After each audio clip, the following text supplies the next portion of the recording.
Winston Churchill était un chef militaire et un homme d'État britannique.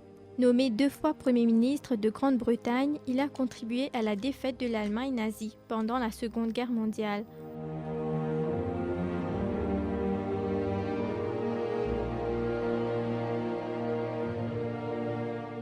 La carrière militaire de Churchill débute en 1888.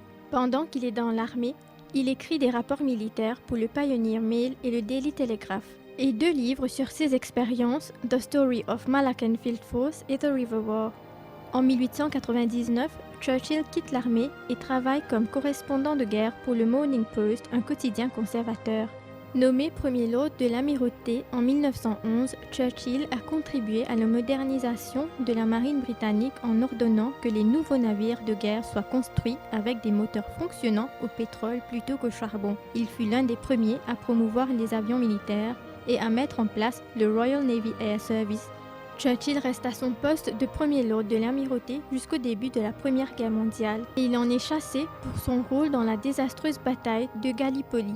Il démissionne du gouvernement vers la fin de l'année 1915. Le 10 mai 1940, le roi George VI nomme Churchill Premier ministre et ministre de la Défense. En quelques heures, l'armée allemande entame son offensive occidentale, envahissant les Pays-Bas, la Belgique et le Luxembourg.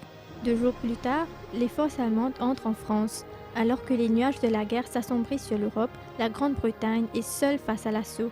Churchill sera le Premier ministre de la Grande-Bretagne de 1940 à 1945, dirigeant le pays pendant la Seconde Guerre mondiale jusqu'à la capitulation de l'Allemagne. Si Churchill a longtemps été admiré pour sa bravoure et son leadership incomparable, son implication dans certaines décisions concernant d'anciennes colonies britanniques fait encore l'objet de débats. Par exemple, pendant la famine du Bengale en 1943, où 4 millions de personnes sont mortes inutilement parce que la Grande-Bretagne exportait les produits alimentaires de la région. Cela mis à part, à toute époque et à tout âge, un homme de la force et de talent de Churchill aurait laissé son empreinte sur les événements et la société. Journaliste doué, orateur d'une rare puissance, soldat de courage et de distinction, Churchill était à tout point de vue un homme d'une rare polyvalence.